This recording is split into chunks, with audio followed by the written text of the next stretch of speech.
Doctor मान Singh ji, nodal officer, Shri Harivansh महाराज जी। महाराज जी, मैं और मेरी टीम पूरे देश में कन्या भ्रूण हत्या रोकने के लिए छापेमारी करते हैं। सैकड़ों से ज्यादा लोगों को सलाखों के पीछे भेजा है। हम कन्या भ्रूण हत्या को कैसे रोकें या आध्यात्मिक तरीके से भी इस कुप्रथा को रोका जा सकता सलाखों है? से नहीं रोका जा सकता कि आप उनको जेल में बंद कर दें तो ये प्रथा बंद हो जाएगी या ऐसी गंदी विचारधारा नष्ट हो जाएगी। इसके लिए उनको ज्ञान प्रदान करना आवश्यक है। इसके लिए उनको जागृत करना आवश्यक है। हमारी समाज में जिसके यहाँ बेटी होती है सबसे बड़ा उसके अंदर ऐसा भाव आ जाता है पहले कि मानो विपत्ति आई है, अब ये बड़ी होगी, पढ़ाना लिखाना पालन पोषण करना ये तो चाहे बच्चा हो चाहे बच्ची हो करना ही पड़ेगा। लेकिन जब ब्याह का नंबर आएगा तो हमें खेती बेचनी पड़ेगी, गाड़ी चाहिए, रुपया चाहिए, ये चाहिए, वो ऐसे लोग मांगते हैं। और लड़की वाले को ऐसा समझते हैं जैसे मतलब तिनका, उसका आदर नहीं तो उसको लगता है कि यार इससे अच्छा इसको मार दो। उनकी जो विचारधारा है, आप क्या बताना, जब आप इस विषय पे लगे तो देखिए ना, माँ जो अपने बच्चों को प्राणों से भी अधिक प्यार करने वाली स्वभाव वाली है, बच्चियां हुई, जुड़वा बच्चियां हुई थी और वो एक एक वर्ष तक पाला, और जब पति की हालत देखी तो उसी दिन से चिंता में है कि हमारे पास संपत्ति नहीं है, ये बड़ी होंगी, क्या होगा, इनका ब्याह कैसे होगा। तो जिंदा जाके दफना दिया, जाके खोद के जिंदा गाड़े आई। बाद में तो सब जो कानूनी कार्रवाई, क्या हुआ, उसकी ममता को क्या हुआ। खेल रहा हो आंगन में बच्चा और कोई आके एक चाटा मार दे तो टूट पड़ेगी, और उसी की विचारधारा बदल गई, उस बच्चे को मार दिया, क्या हुआ, उसकी विचारधारा गलत हो गई। सही दंड है विचारधारा का परिवर्तन कर देना। जिनके पास बच्चियां हैं उनको हम बौद्धिक सामर्थ्य दें, और हो सके तो कुछ समाज से अर्थव्यवस्था करके ऐसी कि तुम चिंता मत करो, जब ब्याह का समय आएगा हम सामूहिक ब्याह रखेंगे, हम लोग अपनी तरफ से बारातियों को पवाएंगे, हम लोग ब्याह की रचना में खर्चा करेंगे, केवल आपकी बेटी होगी, बेटे को पसंद करें, हम लोग लड़का भी दिखवाएंगे, 10 लड़के 10 लड़कियां मिल करके हम उनका ब्याह संपन्न। आप बिल्कुल निश्चिंत रहिए, आप पढ़ाइए। तो देखिए बेटियां पढ़ करके ऊंचे पदों में जाती हैं, आपको जब पैसे की आवश्यकता हो तो हम उसके स्कूल फीस देने के लिए भी 10 लोग ऐसे तैयार होइए। तो हमें लगता है कि उसको अध्यात्म और व्यवहार दोनों से पुष्ट किया जाए तो ये विचारधारा खत्म हो जाए कि लड़की होने का मतलब विपत्ति और साफ है, हमें झुकना पड़ेगा, हमें मिटना पड़ेगा।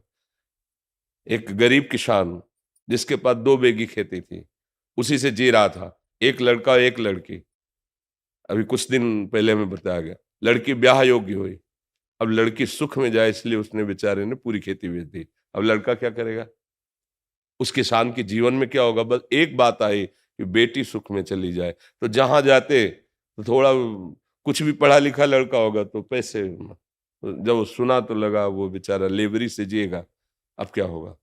तो ये जो हमारे समाज में दहेज की भावना लेने की जिनके पुत्र हो गए उनसे पूछो, अगर तुम्हारी मां ना होती तो तुम कहां से आ जाते। कोई भी घर हो जिसमें एक लक्ष्मी स्वरूपा स्त्री होती है वो घर सजा और श्रृंगारित रहता है। और आज तो हमारे देश में फौज में भी हैं लड़कियां।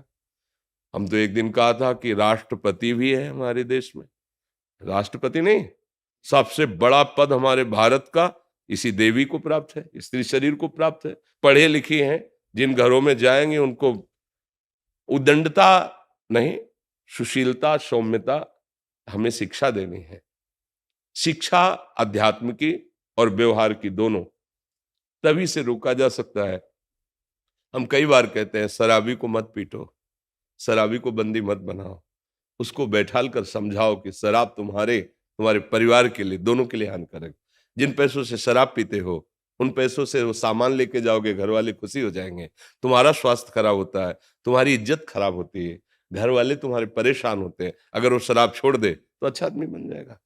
मुझे ये लगता है कि अगर इसीलिए शरीर रोगी होने पर भी, कष्ट होने पर भी हम प्रयास जो श्री जी करवा रहे हैं कि आप लोग समझो, हमारी शास्त्र की बात को समझो। हमारी भावना को समझो। सन्यास लेने पर आदेश दिया जाता है कि पिता प्रणाम करेगा साष्टांग सन्यासी को, लेकिन माता को सन्यासी साष्टांग प्रणाम करेगा। जो माता बनती है जाकर, इतना बड़ा आदर होता है जिसका, जिसे के लिए महाप्रभु चैतन्य देव कह रहे हैं कि अपनी त्वचा की यदि मैं जूती बनाकर माँ आपके चरणों में पहनाऊं तो भी मैं ऋणी नहीं हो सकता आपसे। वही बेटी आगे चलकर किसी माँ बनेगी, किसी भारतीय जवान को पैदा करेगी, किसी किसान को, किसी भक्त को, किसी व्यापारी को, जिससे हमारा देश समृद्धशाली बनेगा। अगर तुम मूल ही नष्ट कर दोगे तो तुम कहां से आगे पीढ़ी बढ़ा पाओगे? यही समझ में नहीं आता कि पैसा ही सब कुछ होता है क्या? अगर सुशील, सज्जन और सहयोग देने वाली बालिका है तो हमारे लिए वही धन है। स्वीकार करना चाहिए। हमारी समाज को जागरूकता की आवश्यकता है। जो पीछे उदाहरण दिया जाता है कि हम दहेज दिए, कोई भी पिता अपनी पुत्री को जब दे रहा है तो उसके मन में आता है ना कि मैं क्या क्या दे दूं, पर अपनी सामर्थ्य के अनुसार देता है। तो जो पीछे दहेज दिया गया है वो राजा है। उसने 50 स्वर्ण के रथ दे दिए, हाथी दे दिए, दासियां उनके पास है। एक गरीब जब ब्याह करता है तो अगर वो 101 रुपया दे के पैर छू रहा है तो बहुत बड़ी बात है। उसकी लड़की सुशील है, सेवा भाव से रहेगी, स्वीकार करना चाहिए। लड़कियों को पढ़ाना चाहिए, उनको सदाचरण की शिक्षा देनी चाहिए। लड़की श्राप नहीं है। ये जो लोगों के दिमाग में बैठ गया विपत्ति है, ये साफ लड़की, लड़का हो तो थाली बजेगी और लड़की हो शोक होगा, और लड़का बहू लेके निकल जाता है देश विदेश। और उसकी अगर एक लड़की हो और वो पता पाएगी तो अपने माता पिता को अपने ससुराल में ले जाएगी, भले गाली खाए लेकिन पहले भोजन माता पिता को। क्या तुम प्यार नहीं समझते बेटी का? कई ऐसे केस सामने आए, बेटियों ने ही अपनी किडनी दी अपने पिता को। आप लोग तो सब देखते सुनते हैं। जैसा प्यार बच्चियों के हृदय में, माँ है, इनका हृदय कोमल है। तो जैसे अत्याचार वाली बुद्धि न पुरुष में होनी चाहिए न स्त्री में होनी चाहिए। सुशीलता, सौम्यता, सदाचार, पवित्रता और अध्यात्म और व्यवहार दोनों का ज्ञान कराया जाए तो भले समाज सुधर जाए। जेल में बंद करने से मुझे लगता है कि पूर्णता नहीं होगी, सुधार नहीं होगा। कितनों को बंद करोगे? वो गरीब आदमी है, वो नहीं जानता कि संतान उत्पत्ति कैसे रोकी जाए। अरे 2 रुपए आप नहीं समझते हो, क्योंकि जब अपने पास ऐश्वर्य होता है तो नहीं लगता है समझ में। अपना भूख होती है ना, तब लगता है यार भूख क्या चीज होती है। हमने देखा है, दिन भर मेहनत कर रहे हैं, 2 मिर्च और मोटी मोटी ऐसे 4 रोटी उससे खा रहे हैं।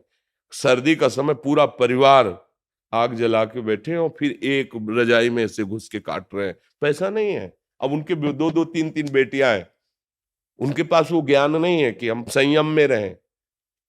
वो नहीं ज्ञान है, संसार का सुख इतना ही समझा है।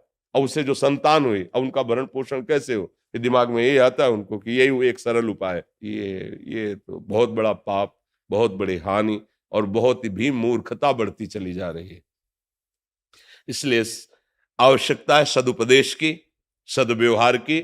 अगर हमें समाज सुधारना है तो हम चाहे 100-100 रुपया एकत्रित करें, जमा करें गरीबों की बेटियों के ब्याह के लिए, गरीबों की बेटियों को पढ़ाने के लिए।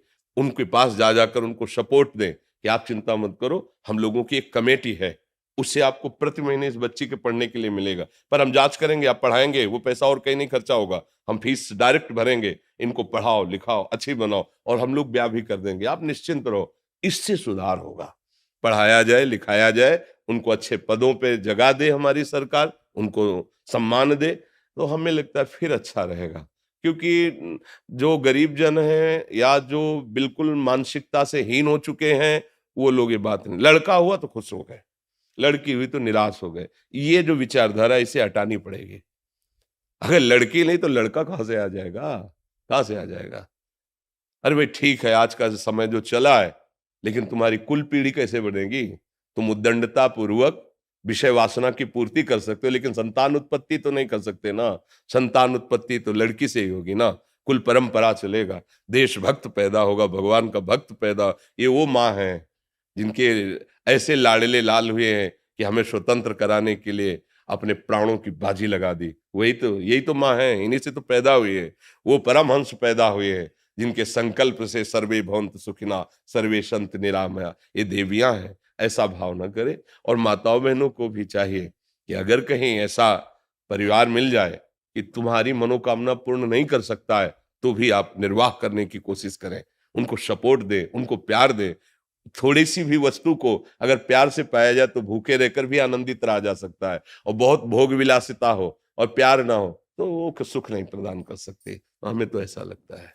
जी, जैसे इनको कानूनी अधिकार मिले हुए हैं जी जिसके तहत ये भय दिखा के ऐसे ऑर्गेनाइजेशंस या ऐसे हॉस्पिटल्स में जो ऐसा कार्य होते हैं उनको रोक सकते हैं, हाँ तो उसके तहत महाराज हाँ, जी ये कार्य कर सकते हैं देखो इनका। भाव तो भय दिखाने का रखो, लेकिन केवल भय से बात नहीं बनेगी, आप तक बात ही नहीं पहुंचेगी, आप तक बात ही नहीं पहुंचेगी। गांव में कितने ऐसे केस होते हैं कि गांव के बाहर ही नहीं जाते, ऐसे खाद्य पदार्थों को खवा दिया जाता है। गांव में होती है दाई माई, वो जानती बच्चा कैसे नष्ट करना है। हमें लगता है भय तो ठीक ही है, डॉक्टरों को भी थोड़ा पवित्र व्यवहार रखना चाहिए कि जैसे बच्ची है तो उनको सलाह देना चाहिए, नहीं गिराने की जरूरत नहीं, नष्ट करने की जरूरत नहीं है उनको। अब पैसे के लोभ में अगर वो ऐसा करते हैं तो नरकगामी होंगे। भारी हिंसा हो रही, स्त्री शरीर की हिंसा सबसे बड़ा पाप के अंतर्गत आती है, 5 महापापों में आती है। अगर वो बालिका है तब तो देवी स्वरूप है, फिर और हत्या का पाप लगता है। भय दिखाना तो आवश्यक है, जो कोई उद्दंड प्रकृति वाले वो भय से ही मानते हैं, पर मुझे लगता है कि समझाने की भी जरूरत है और सहयोग की भी जरूरत है। केवल भय से नहीं बात बनती, केवल भय से फिर वो बचाव पक्ष जो होता है ना, भय बचाने वाला, आप तक बात ही नहीं पहुंचेगी। अगर हम उनको निर्भय करना चाहते हैं, सुखी करना चाहते हैं, तो मुझे लगता है भय भी एक, जब हम समझा रहे हैं नहीं समझ में आ रहा, अगर ऐसी गलती की तो दंड, ये भी है। लेकिन साम नीति बहुत बढ़िया काम करती है। भय का मतलब होता है दंड नीति, साम नीति विनय, समझाना और लोभ दिखा करके दाम नीति हम पढ़वाएंगे। हम उसकी नौकरी की व्यवस्था, हमारी एक कमेटी है, हम उस पर सहयोग करेंगे। ऐसे अगर हम किसी को ढांढस बनाएं तो हमें लगता है ज्यादा। और सामूहिक ब्याह करवाएं, कितने ऐसे लड़के हैं जो अच्छे जॉब करना चाहते हैं और उनको अच्छा परिवार बसाने की है, पर वो सारी व्यवस्थाएं नहीं है, तो हो सके तो मिलके ऐसे समाज का हम सुधार करें तो हो सकता है। भय से ज्यादा नहीं सुधरेगा। देखो पकड़ने के अगर कानून बड़े सूक्ष्म बनते हैं तो कानून तोड़ने के लिए भी बुद्धि काम कर जाती है, नहीं करती है? देखो ना, अगर सीसीटीवी लगा दी ना पकड़ने के लिए, तो उनके पास है कोई ऐसी व्यवस्था रखते कि सीसीटीवी पकड़ेगी नहीं उनको, या उसको तोड़ देंगे या काट देंगे, कई ऐसे उनके पास है। तो मुझे लगता है समझाना अध्यात्म और व्यवहार दोनों में, और दंड तो है ही जिससे भयभीत होकर लोग सतमार्ग में चलें, पर ज्यादा दंड काम नहीं करता, ज्यादा काम करता है साम और दाम।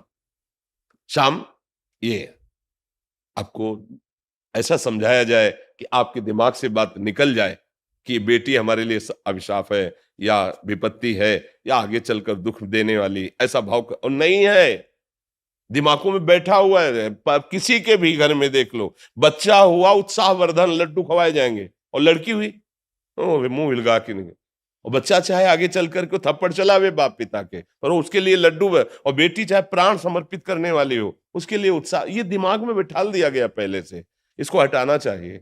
दंड भय भी ठीक है, पर हमें लगता है हमें समाज को जागरूक करना चाहिए, और समाज को जागरूक करने के लिए फिर कुछ त्याग की भी आवश्यकता है।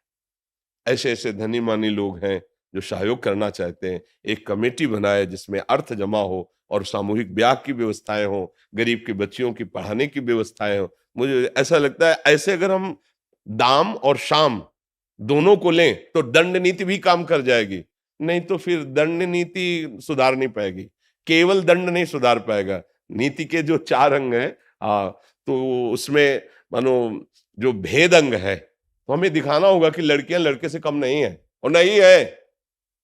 देखो ना आजकल अगर बॉर्डर पर लड़के लगे हुए तो लड़कियां भी लगी हुई बराबर, कदम पे कदम। ऐसा नहीं है कि वो हमारे किसी बात में कमजोर हो, वो अपने स्वरूप में आ जाए तो सही कहते हैं, अपने स्वरूप में आ जाए तो भगवान की अंश और दैवी शक्ति स्वरूप है, वो किसी से कम नहीं है। पर दोनों कहीं ना कहीं अपने मार्ग से फिसल रहे हैं। अगर दोनों सही ढंग से चले ना तो हमारे देश के दीपक है जैसे प्रकाशित होता है। देख ये नौ युवक, नौ समाज आगे चलकर कोई नेता बनेगा, कोई महात्मा बनेगा, कोई किसान बनेगा, कोई व्यापारी बने, इसी से तो हमारा देश समृद्धशाली बनेगा, अच्छा बनेगा। तो मुझे लगता है दंड भी ठीक है, पर केवल दंड ही नहीं, साम और दाम का भी प्रयोग किया जाए, जिससे उनको सहयोग हो, उनकी बुद्धि पवित्र हो, उनकी बुद्धि में बात आवे कि लड़की कोई विपत्ति नहीं, कोई अभिशाप नहीं। इसमें जो दंड प्रक्रिया है वो डॉक्टरों पे है जो इस गलत काम को करते हैं। हाँ ठीक है, हाँ हाँ हाँ ठीक है, ये दंड प्रक्रिया इसलिए कि तुम पढ़े लिखे हो और जानते हो कानून का जो विधान है उसको जानते हो तुम कि कानूनी अपराध जरूर दंड देना चाहिए। वो दाम और साम से नहीं समझने वाले, उनको तो दंड देना ही चाहिए, क्योंकि आप जानते हो कि इसमें हत्या हो रही है और यह हमारे राज्य की कानून के खिलाफ भी कार्य है और समाज के लिए बहुत बड़ा साफ है। आप क्या समझते हो जिस दिन लड़कियों की कमी हो जाएगी तो हमारा समाज सुरक्षित रहेगा क्या? आप सोचो ना, अगर 50 लड़कों के बीच में एक केवल लड़की वहां है, आप क्या करोगे? 50 का ब्याह कैसे होगा? कैसे गृहस्थी चलेगी? हाँ, वो दंडता कर सकते हो विषय सेवन की, लेकिन कुल परंपरा थोड़ी चला सकते हो तुम। जैसे आजकल वो प्रवृत्ति नहीं बढ़ी है तो उससे क्या होगा? वासना का खेल खेल सकते हो, लेकिन कुल परंपरा तो नहीं चला सकते। इन देवियों से ही कुल परंपरा चलती है। तो इसलिए दंड तो ठीक है, उनको समझना चाहिए, पढ़े लिखे हैं, वो कानून को जानते हैं, वो विधान को जानते हैं, उनको समझाना चाहिए आए हुए ऐसे भ्रमित लोगों को। नहीं नहीं नहीं, गर्भपात करना अपराध है और पाप भी है और जरूरत भी नहीं गर्भपात कराने की। अगर अच्छे से समझाया जाए तो लोगों की समझ में आ जाए। चेतन गौतम जी, चेतन जी, परम आदरणीय महाराज जी, कोटि कोटि प्रणाम। महाराज जी, अगर कोई व्यक्ति खूब दान पुण्य व धार्मिक गतिविधियों में प्रवृत्त हो लेकिन उसके मूल स्वभाव में कोई परिवर्तन ना हो, उससे लोगों को पीड़ा होती हो, तो उसका कोई लाभ है या नहीं? क्योंकि वो अहंकार की धरा से हो रहा है, इसलिए परिवर्तन नहीं हो रहा। अगर परहित की भावना से तो परिवर्तन तत्काल शुरू हो जाएगा, क्योंकि जो दान पुण्य का भाव है वो अहम से हो रहा है। इसलिए जैसे अंधा बटे पड़ा चबा जाए, एक अंधा किसी दुकानदार के पास गया, बोले कोई काम दे दो, तो बोले तुम्हें दिखाई नहीं देता, क्या कर सकते हो? मूंज बटो, मूंज की रस्सी होती है, मूंज बटो। मूंज दे दिया, बटना शुरू किया, भैंस का पड़ा के पीछे खड़ा हो गया। मूंज चबाने में वो कुशल है, वो जैसे वो सरकाता जाता वो चबाता जाता, तो वो पड़ा चबाता रहा, शाम तक बटा, और जब किया तो जितना हाथ में था उतना ही था। तो बोले क्या? वो बोले अंधा बटे और पड़ा चबाए, कहावत नहीं होती? अहंकारी का सारा पुण्य ऐसे नष्ट हो जाता है, अंधा बटे और पड़ा चबाए, इसलिए परिवर्तन नहीं होता। पुण्य कैसे किए जाते हैं? तो दियम वस्तु गोविंदम तुभ्यमेव समर्पये। हे भगवान, आपने जो वस्तु दी है और इस रूप में पाने वाले के रूप में भी आप आए हो, आपको समर्पित है। मेरा नहीं, तेरा तुझको अर्पण, क्या लागे मेरा। इस भाव से परिवर्तन शुरू हो जाएगा, पूरे जीवन में परिवर्तन आ जाएगा। और जब ये अहंकार करके किया जा तो वो अंधा बटे पड़ा चबाए, वो काम में नहीं आ पाता है। समझ पा रहे हैं आप? जी महाराज जी, समाज का जनरल जो पोजीशन मैं देख पा रहा हूँ, जो उसकी लोगों का स्वभाव परिवर्तन नहीं होता, वैसे वो दान पुण्य वाले बनते हैं, हम करते हैं। देखो, एक चीज और होती है, दिखावे के लिए करना, वीडियो बनवाने के लिए और वाहवाही के लिए, वो परिवर्तन नहीं करता है, वो दिखावा होता है। कि अगर परिवर्तन करना है तो कोई भूखा बैठा हो, चुपचाप पवाया हो, कोई न जाने।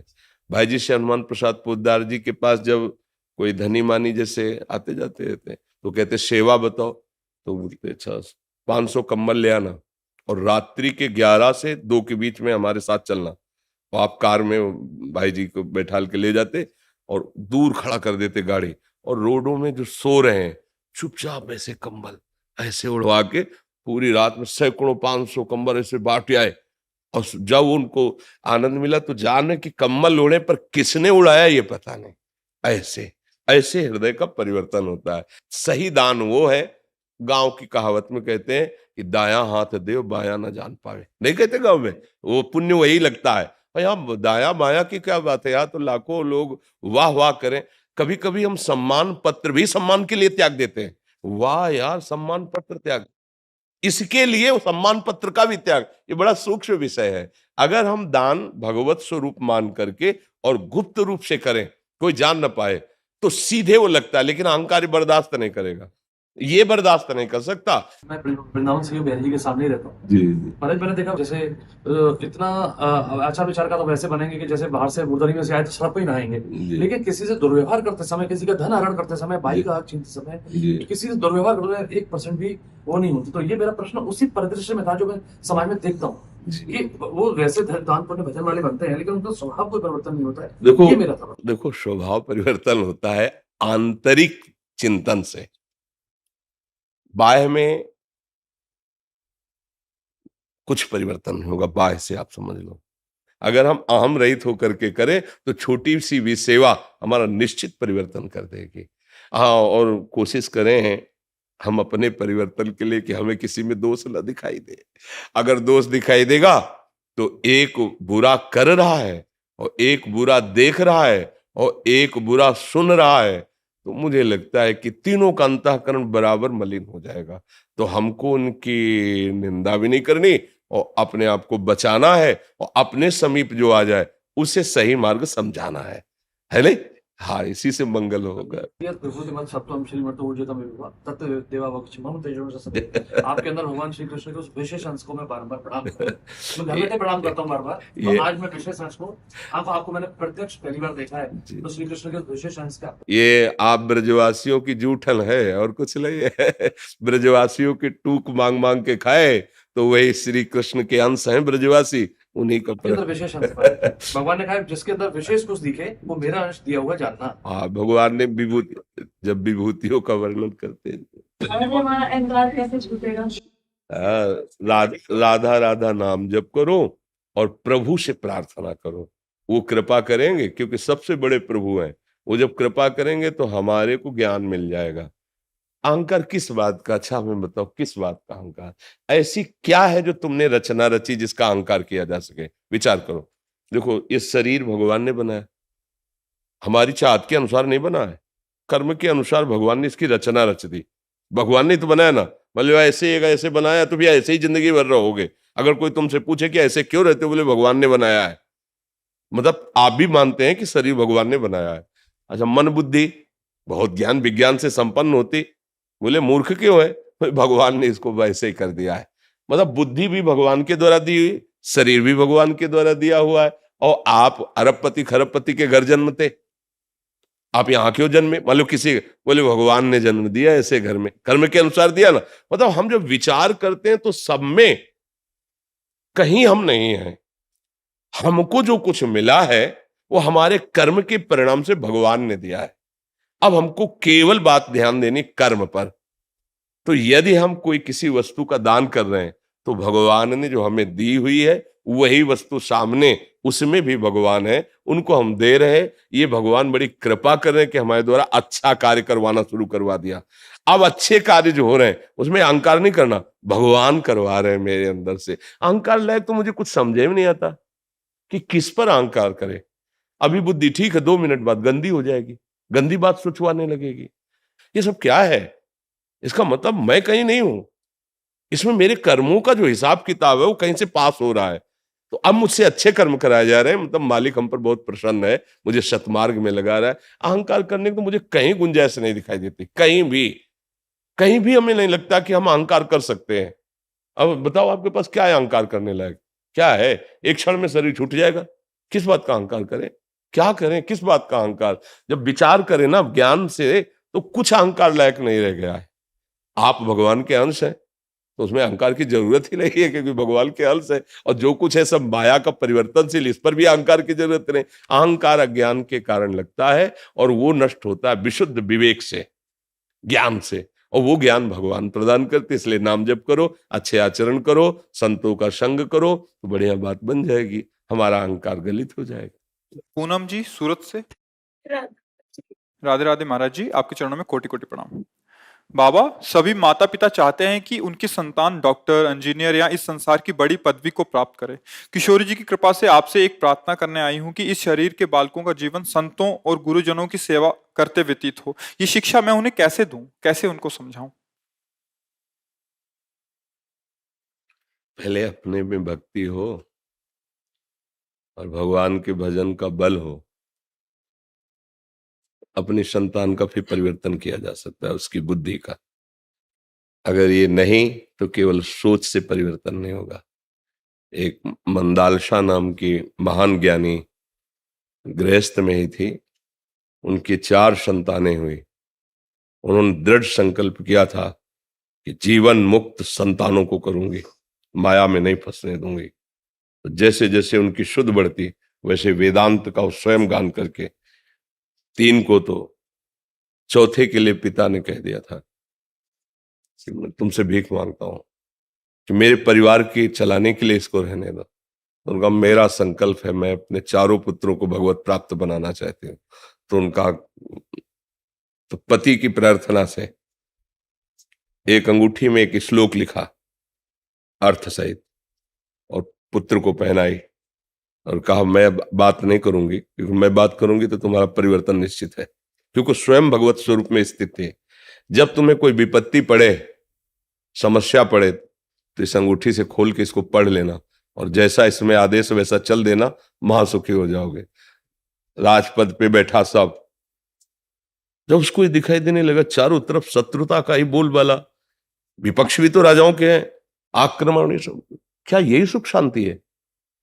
माँ ने कहा था कि इसे जे खोला तो शुद्ध आत्म तत्व के ज्ञान का श्लोक, वो भी भगवत प्राप्त। ये तब हो सकता है जब पहले अपने हृदय में स्थिति हो। अगर हृदय में स्थिति नहीं तो बातों से परिवर्तन नहीं होता। ये अध्यात्म मार्ग है। हम खूब नाम जप करें और भावना करें कि हमारे पुत्र भगवान के भक्त हों, तो निश्चित परिवर्तन हो जाएगा।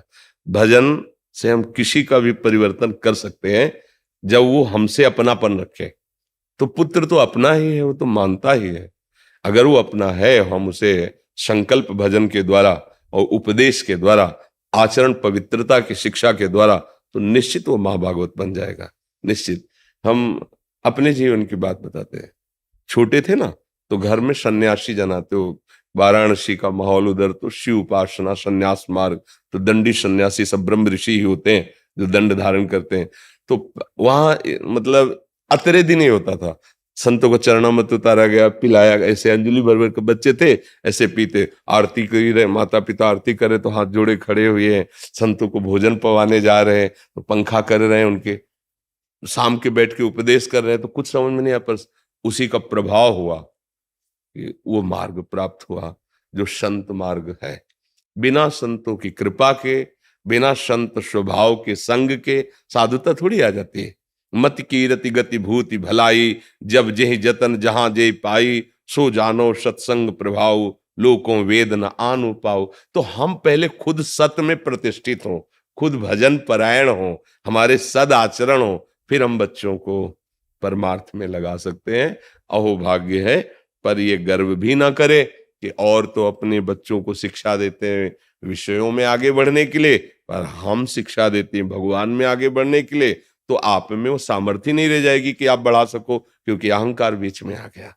अगर हम भजन परायण होते हुए दैन्य भाव से भगवान से प्रार्थना करें कि हे विश्वंभर, अगर इन्हें संतान का मेरे से संबंध किया है, तो मैं ऐसी मां बनना चाहती हूँ जो जगत मंगल करने वाला पुत्र हो। प्रभु आप अपने चरणों का भक्ति से बना दीजिए। बस आप ये प्रार्थना कर सकते हैं, पर आप जहां दूसरे की पहले निंदा कर दी, ये बड़ा सूक्ष्म विषय है कि और माताएं अपने पुत्रों को डॉक्टर बनाना चाहती है, अमुक अमुक अमुक बनाना चाहती है, तो उसमें हमारी गुणवर्धन वृत्ति अहंकार की आ गई कि मैं एक ऐसी मां हूं जो अपने पुत्रों को भक्त ये सूक्ष्म विषय है, फिर आप नहीं बना पाएंगे। ये आपका विचार है, आपको समाज में उनकी निंदा नहीं करनी। आपको यही कहना है कि मेरे मन में ऐसी लालसा है, यद्यपि मैं समर्थ नहीं हूं, पर मुझे भगवान ऐसी सामर्थ्य दें और मेरे बच्चों को ऐसी मति दें कि वो भगवान की आराधना करें, संतों की आराधना करें, देश की भक्ति करें, देश के लिए, धर्म के लिए अपने प्राणों का बलिदान कर दें। मैं ऐसा भावना चाहती हूँ। ये चाह प्रकट करना ठीक है, लेकिन दूसरों की अवहेलना करके अपनी श्रेष्ठता भाव प्रकट कर देना, उससे सामर्थ्य नहीं रहेगी आपकी। ये सूक्ष्म विषय है, मतलब सहज में नहीं पकड़ा जा सकता है विषय, लेकिन अध्यात्म मार्ग के पथिकों का जो मन होता है और बुद्धि होती है, वो बहुत पवित्र होती है और बड़ी सूक्ष्म होती है। जरा सी भी कहीं कोई दोष ना रह जाए अपने जनों में, आप अपने ही तो है ना आए हैं, तो उस बात को हटाइए। अगर तुलनात्मक वृत्ति किसी से की जाती है तो उसका तात्पर्य होता है अहंकार का खेल हो रहा है। जैसे कि ये तो बाबा जी होकर इतने माला नहीं जपते होंगे जितने हम गृहस्थ होकर जपते हैं। ये तुलनात्मक वृत्ति जो आती है, ये अहम से आती है, और अहम जो है बहुत ही मलिन चीज है। ये अंतःकरण को मलिन कर देती है। सुनहु राम कर सहज स्वभाव, जन अभिमान न रखे। तो ये पहले तो अपने को भक्त बनाना है, अपने को नाम जप करना है, फिर हमको ऐसी भावना करनी है, दूसरों की तुलना ना करते हुए। अगर तुलना की तो अहम पुष्ट होगा, अहम पुष्ट होगा तो परमार्थ ढक जाएगा, वो फिर समझ में ही नहीं आएगा। किसका प्रश्न था? हाँ, तो आपसे प्रार्थना है तुलनात्मक बात न कहकर अपनी आर्त भावना प्रभु से और संतों से करें। उनकी कृपा से बुद्धि शुद्ध हो तो सतमार्ग कोई दुर्लभ नहीं है, संतों की कृपा से मिला है।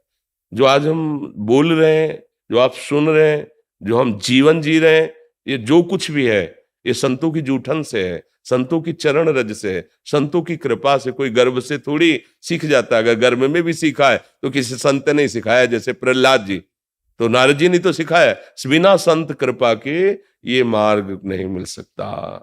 भक्ति स्वतंत्र सकल सुख खानी, और बिनु सत्संग न पावे प्राण। बिना संतों के संग के नहीं। दिलराज नंदा जी चंडीगढ़ से। राधे राधे। महाराज जी राधे राधे। महाराज जी, हम इस जीवन में करने क्या आए हैं? जीवन का उद्देश्य क्या है, कैसे पता चलेगा?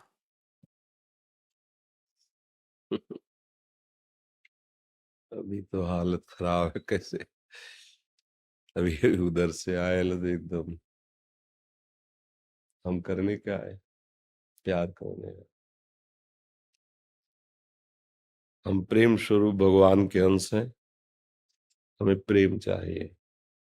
हृदय की बात समझो। ये सब अगर संसार के पद धन सब एक तरफ रखा जाए, हृदय से देखो, अगर कोई प्यार करने वाला ना हो तो हृदय में लगता है कि जीवन अधूरा है, नहीं लगता?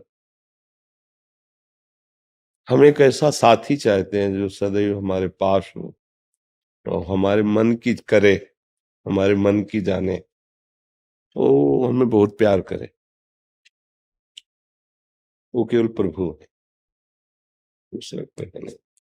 क्योंकि अगर यहाँ किसी से प्यार करे तो वो अपने मन की करवाना चाहता है सामने, जिससे हम भी प्यार करें। लेकिन हमारे मन की कोई करे, वो तो पूर्ण काम होगा वही कर सकता है जो पूर्ण है। अपूर्ण तो हमसे चाहेगा, वो हमें प्यार क्या करेगा? वो हमसे अपने सुख की चाह रखेगा तो हमसे प्यार क्या करेगा? हमारे हृदय में एक मांग है कि प्रेम की, वो हम जान नहीं पाते। हम जो धन चाहते हैं उससे शरीर से प्रेम करते हैं, इसलिए धन चाहते हैं। हमें अच्छा खाने को मिले, अच्छा पहनने को मिले, अच्छा देखने को मिले, अच्छा धन की मात्रा। हम धन से प्यार नहीं करते, शरीर से प्यार करते हैं, इसलिए मुझे धन प्यारा लगता है। शरीर से प्यार करते इसलिए सम्मान प्यारा लगता है। लेकिन शरीर कोई प्यार की वस्तु है? विचार करके देखो, ये कोई प्यार की वस्तु है? ये तो छूट जाएगा, आज नहीं तो कल छूट जाएगा। और ये घृणित है, अंदर सब मल मूत्र भरे हुए हैं। हम शरीरों के प्यार में फंस गए, धोखा हो गया हमारे साथ, हमारे मन और इंद्रियों ने धोखा दे दिया। एक राजमहल में काम करने वाली जाती थी, तो अब राजमहल में जो काम करेगी वो तो उसका लड़का था। वो राजमहल में जाती थी इसलिए उसके लिए रोक टोक नहीं था। तो एक दिन उसने छज्जे पे राजकुमारी अपने बाल सुखा रही थी, उसकी दृष्टि पड़ी। अब राजकुमारी का सौंदर्य, उसकी पोशाक, उसका मन आसक्त हो गया देख के ही। पर सोचा मैं उसका पुत्र हूं जो इस घर में पोछा लगाती, काम करती, भला राजकुमारी मुझसे क्या प्यार करेगी। पर अब मैंने ऐसा रूप नहीं देखा, अब मैं जी नहीं सकता। घर वापस हुआ, खाना पीना बंद कर दिया। कई दिन जब भोजन नहीं, उदासी, तो उसकी माँ ने पूछा तुम क्या चाहते हो, कौन सी ऐसी बात है? अगर कोई पीड़ा है तो मैं राज महल में सेवा करती हूँ, इसलिए राज वैद्यों को बुला सकती हूँ। महाराज मेरी प्रार्थना सुनेंगे क्योंकि मैं उनकी सेविका हूं। क्या चाहिए तुझे, क्यों ऐसा करता है? तो उनका तुम माँ हो इसलिए बता रहा हूं, पर तुम भी नहीं दे सकती। मैं जब आप काम को जा रही थी तो मैं महल गया, राजकुमारी को देखा, मेरा मन आसक्त हो गया। अब मैं उसके बिना जी नहीं सकता और उसको किसी भी तरह प्राप्त नहीं कर सकता, इसलिए मैं मरूंगा। मैं उसके बिना नहीं। एक दृष्टि मन चाहा सौंदर्य देखा तो प्राण न्यौछावर कर दिए, सारे भोग फीके लगने लगे और शरीर का भी प्यार छूटने लगा। मैं शरीर छोड़ूं। देखना प्रेम की महिमा देखो। और उसकी हिम्मत कैसे पड़े मां की, पर पुत्र से बढ़कर कोई नहीं है। उसने अपनी जान की भी परवाह न करके राजकुमारी से मिलने का समय लिया और गई और कहा कि मैं आपकी चरण सेविका हूं, आपके महल का पोछा लगाती हूँ, साफ करती हूँ। जो कहने जा रही हूँ मृत्यु दंड देने लायक बात है, पर यदि आप क्षमा करें तो मेरी हिम्मत बने। तो उन्होंने नहीं नहीं आप बोलिए क्या बात। तो उनका बता रही हूँ कि मृत्यु दंड ले आप दे सकती हैं मुझे। मेरा पुत्र आपके रूप यौवन पर आसक्त हो गया है और जिस दिन से देखा उस दिन से भोजन नहीं पाया। कह रहा मैं प्राण त्याग लूं, बस मैं आपसे भीख मांगती हूँ कि मेरे पुत्र को मेरी सामर्थ्य ये कहने की नहीं है कि आप मेरे पुत्र का वरण कर लें, पर मेरी सामर्थ्य कि आप मेरे पुत्र को बचा लीजिए। तो उनका ठीक है, आप भेजो पुत्र को। वो बहुत विवेकवान थी। पुत्र है तो उनका तुम मेरे इस रूप पे आसक्त हो? कहा जी। 3 दिन बाद आना, अगर ये रूप आपको पसंद आएगा तो मैं ये शरीर आपको दे दूंगी। जाओ खाओ पियो मौज से रहो, 3 दिन बाद आना। उसने राजवैद्य से अधिक शौच होने वाला पदार्थ ले लिया, जो पानी ही पानी पानी ही पानी। 3 दिन लगातार 20-50 शौच और उसको स्वर्ण के पात्र में रखवाया। 3 दिन बराबर शौच होने के कारण चेहरे की आकृति बदल गई, शरीर सारा। बुला उसको और मल के ढक्कन खुला रखो, पूरे कमरे में बदबू, घृणित बदबू। उसमें बुलाया गया, जाओ राजकुमारी बुला लो। पहले तो इतनी बदबू, 3 दिन का मल वो खुले पात्र में रखा, वैसे किया। जब राजकुमारी के समीप गया तो बराबर शौच होने के कारण आकृति शरीर का वो तेज वो सब। तो उसने कहा कि वो तेज कहाँ गया? बोले उस घड़े में भरा है। उल्टी जैसा लगा, भगाओ। राजकुमारी ने कहा इसी शरीर से प्यार करते हैं, भाग क्यों रहे हो? यही तो चमक रहा था, ये मल मूत्र ही था जो चमक रहा था, शरीर का ढांचा तो वही है, कहाँ जा रहा है? नहीं हमें बात नहीं करनी, राग खत्म हो। सही पूछो, हमें एक ऐसा प्यार चाहिए, जो कुछ भी हम कर रहे हैं सब प्यार के लिए कर रहे हैं, अच्छे से समझ लो, बस प्रेम चाहिए, और वो जगत में कहीं मिल नहीं सकता। एक धनुदास नाम के महान संत हुए हैं, उनका जब ब्याह हुआ तो उनकी पत्नी बहुत ही अनुकूल और सुंदर थी। इतने आसक्त हो गए वो कि एक क्षण भी उसके बिन, ये कुछ जो महापुरुषों की लीलाएं होती हैं उनकी सारी इंद्रियां एकाग्र होती हैं, जिधर लगती है ना भरपूर लगती है। पूरे आसक्त हो गए। अब सामान बाजार से लाना तो वो जा नहीं सकते, पत्नी के साथ चलेंगे। पत्नी ऐसे चल रही हो, आप बैक उल्टा चल रहे हो, छाता लगाए, धूप न लग जाए, क्योंकि मैं इस रूप को प्यार करता हूं। और एक एक कदम पीछे। ये आचार्य चरणों के शिष्यों ने देखा तो सब हंस रहे थे, लेकिन वो एकाग्रता पूर्वक, वाह यार, अपनी इंद्रियों को इतना एकाग्र कर दिया, इस पे किसी तरफ नहीं देख रहा। कोई उपहास की बात, पत्नी को ऐसे देखते बैक चले तो उपहास हो रहा था। आचार्य ने कहा तो बहुत काम का आदमी है, इसने अपनी इंद्रियों को एकाग्र कर लिया, बस मोड़ना है, मैं इसके दर्शन करूंगा। आचार्य चरण गए नजदीक, कहा ए भाई मेरी तरफ तो देख ले, उधर ही देखता रहेगा? बोले जी नहीं सकता इसके देखे बिना। आसक्ति होती तो उनका, क्यों इतना आसक्त क्यों हो? बोले ऐसा रूप है, ऐसा गुण है, ऐसा प्यार है कि मैं नहीं अलग हो सकता। बोले अगर इससे बढ़ के, तो बोले हो ही नहीं सकता, क्योंकि प्रेमी जिससे प्यार करता है उसकी नजर में उससे बढ़कर कोई नहीं होता है। ऐसे प्यार में जैसे चपत नहीं लगाते हैं, कहता है हो ही नहीं। जे ही स्पर्श किया और संकल्प किया, ते सामने ठाकुर ललित त्रिभंगी मदन मोहन, जे ही रूप वो दर्शन, छाता छूट गया। पत्नी विस्मृत हो गई और वो महान संत श्री धनुर्दास जी नाम के हुए। दोबारा देखा भी नहीं पत्नी को, क्योंकि असली रूप का दर्शन और असली प्रेम का दर्शन हुआ, सब छूट गया। गोस्वामी श्री तुलसीदास जी महाराज जिस दिन से ब्याह होके आया, एक क्षण के लिए भी मायके नहीं जाने दिया। कामी पुरुष अलग होता है, प्रेमी पुरुष है। कामी पुरुष कहीं भी हो, अपनी काम वासना की प्रेमी जी नहीं सकता जिससे प्यार करता है। अब जब उनके भाई आते तो बहाने से लौटाल देती, बता नहीं पाती थी कि हमारे प्रिय पति इतना आसक्त हैं कि मैं। एक दिन वो किसी पुरोहिती कर से किसी जजमान के यहाँ गए हुए थे, बस कुछ क्षण के लिए लौट के आए तो भाई के साथ माँ आदि के दर्शन करने चले। जो ही सुना तो वैसे ही लौट पड़े। संध्या काल हो गया था, नदी पार की बड़ी कहानी है। छत से जाके आंगन में कूदे तो निकल के आए, देखा उसका धिक्कार तुम्हारी आसक्ति को, जितना इस चाम पे आसक्ति करते उतना राम पे करते महान हो जाते। बस कदम पीछे हटाया और कहा आज से मैं तुम्हें गुरु मानता। दोबारा देखा नहीं। राम राम राम, इतने बड़े महान संत बने। चिंतामणि पर अत्यंत आसक्त बिल्व मंगलाचार्य, जिनको कहा गया बिल्व मंगल जी अपनी आंखें फोड़ ली थी सुई से। उनके पिता ने उनका ब्याह किया, बहुत सुंदर लड़की, शायद इसकी आसक्ति पे फर्क पड़े, और वो लड़की पतिव्रता थी।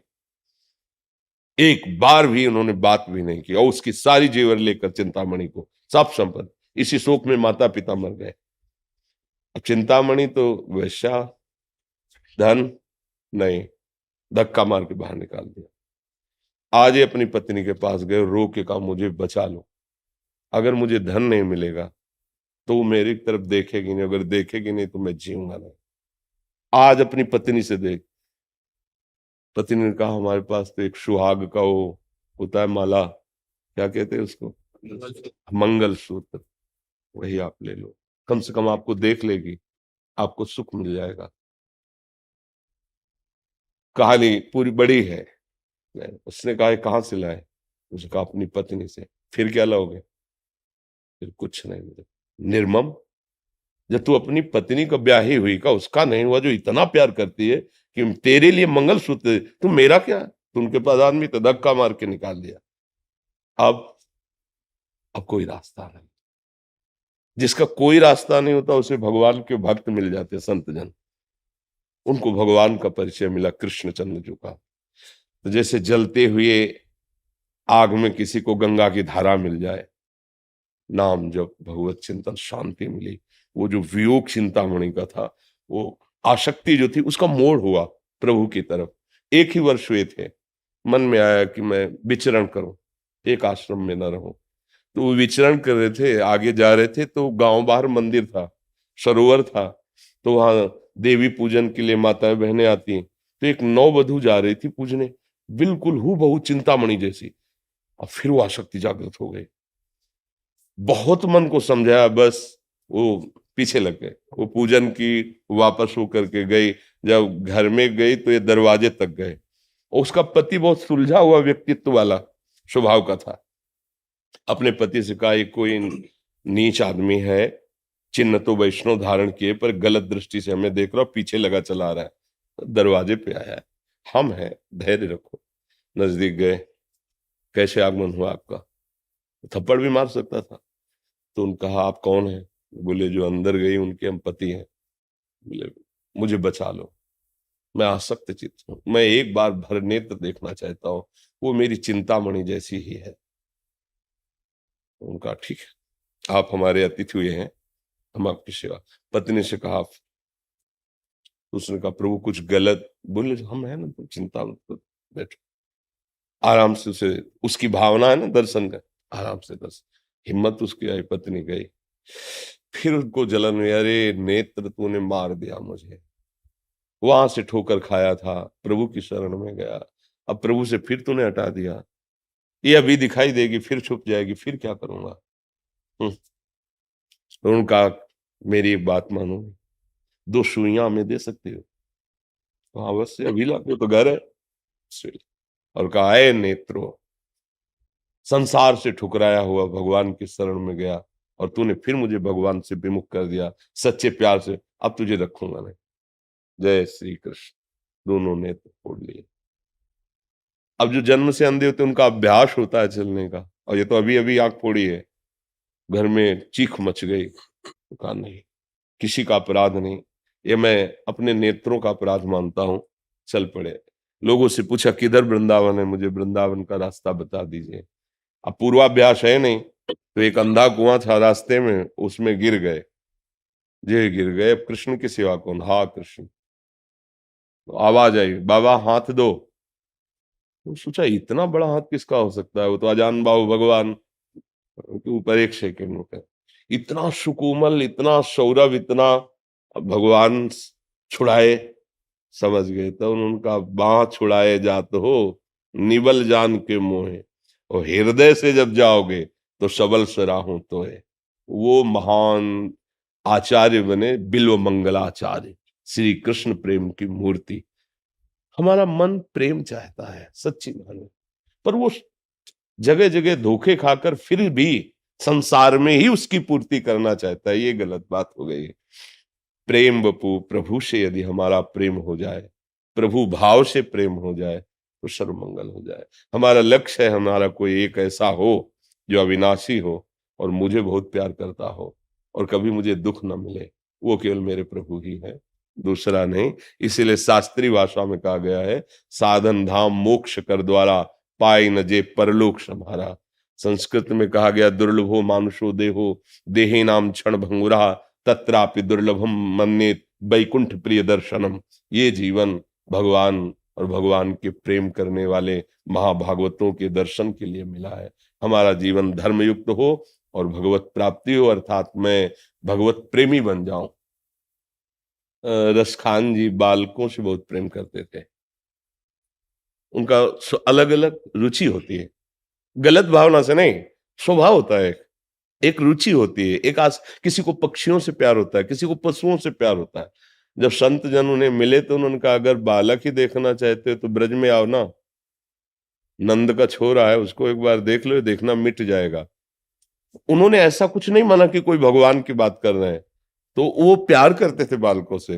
वो और ठाकुर जी भी बड़े लीला बिहारी, मुनि मन ध्यान धरत नहीं पावत, और वो इस लक्ष्य से क्या है कि नंद के छोरा को देखेंगे। तो देखा, करधनी बांधे हुए, छोटा सा ऐसे पीतांबर और ऊपर झगुलिया पहने हुए और बंसी, और लुट गए। तो वो कहते हैं, मत जाना ब्रज की गलियों में मत जाना, एक ऐसा चोर खड़ा है जो तुम्हारे चित्त को चुरा लेगा, कहीं का नहीं रखेगा। अर्थात असली जब प्यार मिला रसकान जी को, बिक गए भगवान पर और कृतकृत्य हो गए। केवट को जब भगवान के चरण पखारने को मिले तो कह रहा, आप कछुनाथ न चाहिए। हमें ये प्राप्त करने के लिए मनुष्य जन्म मिला। सही सोचो, सही ढंग से। अभी आनंद से बैठ के तुम जो कुछ भी करना चाहते हो, जो कुछ भी पाना चाहते हो, वो सुख के लिए ना। देख लो आप, जो भी सुख के लिए ना। क्या जो तुम सोच रहे हो वो किसी के पास नहीं है? क्या होगा? क्या वो सुखी है? वो कुछ और चाह कर रहा है। अर्थात अभी सुख का ठिकाना किसी को नहीं मिला। सुख का ठिकाना है सुख सिंधु भगवान। और जहां भगवान से वास्तविक अपनापन हुआ तो फिर कुछ नहीं चाहिए। जा ही न चाही कबहू कछु तुम संसार। प्रेमी को कुछ नहीं चाहिए। वो लैला मजनू की प्रेम की बात सुनी होगी। बहुत व्याकुल होकर के मजनू पुकार रहा था, लैला लैला। तो अहेतुकी कृपाल भगवान है, वो आए, उन्होंने कहा, तेरी विकलता देखकर मुझे चैन नहीं, तू मेरा दर्शन कर। कौन हो तुम? तो उनकी भाषा, वो बोलते हैं जो अपने भगवान का नाम लिया, मैं वो हूं। तो उनका नहीं, मुझे तेरे दर्शन नहीं। अगर तू सामर्थ्यशाली है तो लैला का रूप रख के आता, मैं तुझे देखूंगा। ये नेत्र उसके सिवा किसी को नहीं देख सकते। प्रेम देखो ना, शरीर की परवाह नहीं, प्राणों की परवाह नहीं, किसी के कोई पर। ये एक प्रेम पूरा बड़ी सूक्ष्मता से देखो। प्रेम ही परम विश्राम है। हम अपनी आत्मा से प्रेम करते हैं, इसलिए शरीर को भूल से बहुत अपनी आत्मा मान बैठे, तो सारा प्रेम इसी से है। अगर शरीर पे आ जाए, तुम्हारा बहुत प्राण प्रिय दोस्त है और तुम्हें पता चल जाए कि ये हमें नष्ट कर देगा, तो पहले आप नष्ट कर दोगे, क्योंकि देह प्राण ते प्रिय कछु नहीं। और जब आपको ये पता चल जाए कि आत्मा की प्रियता के सामने ये देह कुछ नहीं है, क्योंकि सब लोग जब वो आत्मा अंतरहित हो जाती है तो देह को जला देते हैं। अगर ये ज्ञान वास्तविक टिक जाए, जो अंतिम समय सब कहते हैं, राम नाम सत्य है, ये सत्य नहीं है। जिसको ले जा रहे हैं देख लो क्या है, ये सब कुछ छोड़ के जा रहा है। सत्य क्या है? बोले नाम सत्य है। बोले बैठा ले दिमाग में, नहीं वो केवल गीत गा रहे हैं केवल वहां तक जाने के लिए, इसके बाद उसको दिमाग में ले बैठा लेंगे। तो आपने जो प्रश्न किया वो सत्य विषय यही है कि हम भगवान के अंश हैं और हमें प्रभु से प्यार करना है। अगर उनसे प्यार नहीं हुआ तो सब गड़बड़ हो जाएगा, पूरा जीवन हमारा व्यर्थ चला जाएगा। वही जब तक सबके अंदर है तो हम किसी से भी प्यार करते हैं तो होती उन्हीं की आकर्षण वृत्ति पर हम जान नहीं पाते और नाम अलग दे देते हैं, रूप अलग देते हैं। ये मेरी प्रिय पत्नी है, मेरा प्रिय पुत्र है, पर होता वही है। और जब वो अंतर ध्यान हो जाए तो रख लो भला प्रिय पुत्र और प्रिय पत्नी को, अर्थात सबका प्यार का केंद्र भगवान है। और इस जन्म में मुझे भगवान से प्रेम हो जाए, यही बड़ी बात है। ये भगवत प्रेमी महात्माओं के संग से ही होता है। औरों से प्यार करोगे कितना भी नजदीक रहोगे दूर रहेंगे, प्रभु से प्यार करोगे तो नेत्रों में बस जाएगा, वो दिल में बस जाएगा। उससे ज्यादा नजदीक कोई जीना मुश्किल हो जाता है। लोग कहते भगवान कहाँ है, प्रमाण है क्या? अरे कहते हैं कि अरे वो सब तुम अभी जानते पे, उससे प्यार करके देखो, फट जाएगा, हृदय फट जाएगा। एक प्राण कह दे, करोड़ प्राण हो ना तो ऐसा लगेगा कि फूल अर्पित कर। अभी मतलब प्रेम को समझा नहीं है और उस प्रेमास्पद प्रभु को समझा नहीं। वो कहीं दूर, कितना भी प्यार कर लो तो भी वो दूर है, लेकिन वो प्रीतम जिससे हम प्यार करने की बात करें वो आंखों में समा जाता है, दिल में समा जाता है। सही पूछो तो प्यार करने वाला ही नहीं रहता, वही वो रहता है। कान भय प्राण में, प्राण भय कान में, ही में न जान पड़े कान है। मुझे ऐसा लगता है कि एकांत हो और चिल्ला चिल्ला कर उसको पुकार पुकार के रो, उसके सुख में निमग्न हो। मुझे कोई बाहरी छवि की थोड़ी जरूरत है। पी मूर्ति नयनन बसे, वो बस जाता है, नेत्रों में बस जाता है, हृदय में बस जाता है। और यही प्राप्त करना जीवन का परम लाभ। पर वो माया ऐसे बावरा बनाए हुए ना कि ये सब नाटक लगता है, ये सब सत्य लगता है। भगवान कृपा करे और मन थोड़ा प्रभु की तरफ लगे तभी बात समझ में आए। बहुत देर से भगवान नाम से तो सारी जिंदगी से जुड़े हुए हैं, पर मेरे पास काश वो शब्द होते आपको बताने के लिए। मेरे पास वो शब्द पैदा ही नहीं हो सकते कभी कि मैं कैसे बताऊं कि हमारे लिए श्री जी क्या हैं, श्री कृष्ण क्या हैं, भगवान हमारे लिए क्या है, वो मैं शब्दों में कभी बयान वो कोई कर ही नहीं सकता। नहीं, अनिर्वचनीय इसलिए शब्द ही नहीं है ना, वो तो अनिर्वचनीय। बस वो सारी जिंदगी हमने अपने इसी चीज में लगा दी है। मेरे को पहले मैं सोचता था कि कभी कोई घर में ऐसे होगा, कोई खुशी होगी तो मैं ऐसे करूंगा, वैसे पार्टी करूंगा, वैसे करूंगा। अब ऐसा लगता है कि घर में कोई खुशी आएगी तो हम कीर्तन रखवाएंगे। ये यही कृपा है, ये श्री आनंद पूर्वक श्री जी। जय जय जय।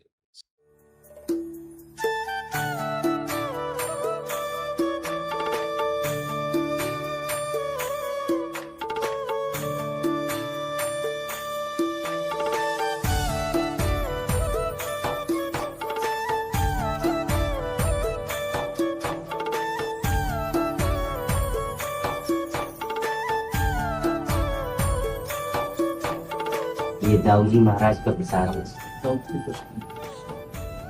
गजराज ठाकुर से गोरे ठाकुर कृपा हो जाए तो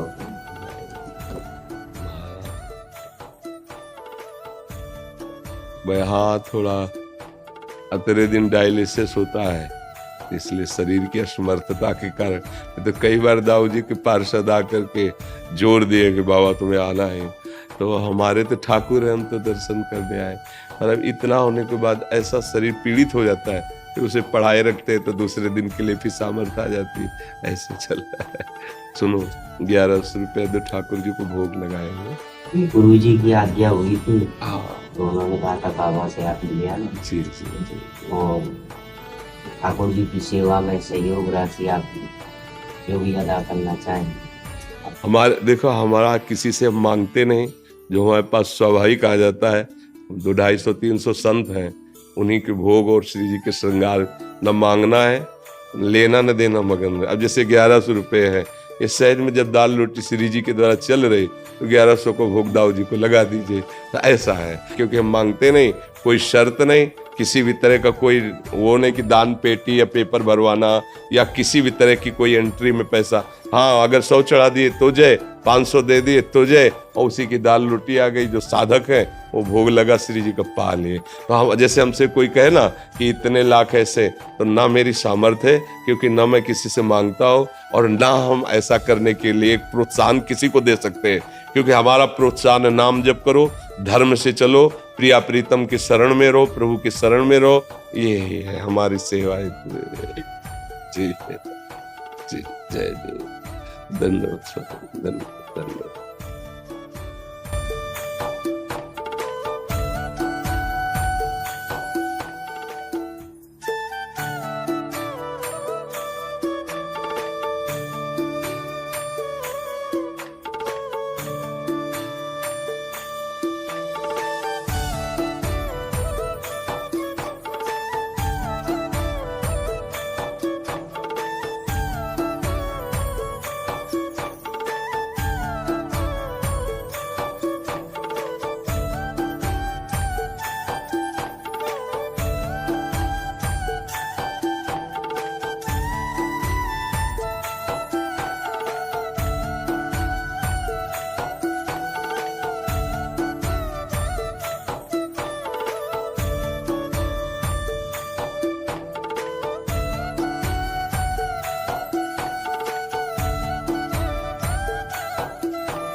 राजनीतिक आदमी है और मैं पहली बार में प्रयास करने आया हूँ। मैं आप 24 घंटे आपका समर्थन करता हूँ। मुझे मैं जिंदगी में कभी महाराज के पास नहीं गया, मेरे मित्र हैं, ये मेरे को ले जाते थे, आज मैं इनको ले गया। श्री जी की बहुत कृपा है आपके ऊपर। राधे राधे सी है। आप धैर्य पूर्वक देखो, जब भगवान को विशेष उन्नति प्रदान करनी होती है तो मोड़ दे देते हैं। जैसे आप कह रहे हैं कि मेरे हृदय में कभी ऐसी भावनाएं नहीं थी, अब जैसे भावना आ रही तो जा पर कृपा राम की हुई, पाँव दे हमारा सोई। भगवान की कृपा से सांसारिक उन्नति और परमार्थिक आध्यात्मिक उन्नति की तरफ जो कदम बढ़ रहे हैं, ये भगवान की अत्यंत कृपा का संकेत है। बस सावधान होकर के चलो और ये जीवन सार्थक हो जाए, यहाँ भी सुख मिले और परमार्थ जो बने तो हमारा परलोक भी मंगलमय हो। यही मनुष्य जीवन का लाभ है। यहाँ के सुख के लिए तो सब विधान कर ही रहे हैं, लेकिन हमारा परलोक भी मंगलमय हो, शरीर छूटने के बाद हमारी दुर्गति न हो, इसीलिए भगवान कृपा करके मार्ग देते हैं। जब द्रवहि दीन दयालु राघव तो साधु संगत पाए। आप कृपा पात्र हैं, स्वागत है। आप बहुत सहज भाव में आइए, एकदम सहज भाव में, तो इस मार्ग का रहस्य आपको समझ में आने लगेगा। किंचित मात्र भी कहीं कोई अहम जहाँ होता है वहाँ इस मार्ग को फिर समझना कठिन हो जाता है। बड़े बड़े ज्ञानियों को भी जब जरा सा अहम हो गया तो भटकना पड़ता है। दैन्य भाव से आइए, हृदय से आपका स्वागत है। अब जैसे हम सुबह 2 बजे रात्रि से, और किडनी के शरीर में ना, तो इस समय बस यही लग रहा है कितनी जल्दी खाली और मैं लेट जाऊं जाके, इसलिए ये लोग थोड़ा जल्दी कर देते हैं, इसलिए धन्यवाद धन्यवाद धन्यवाद।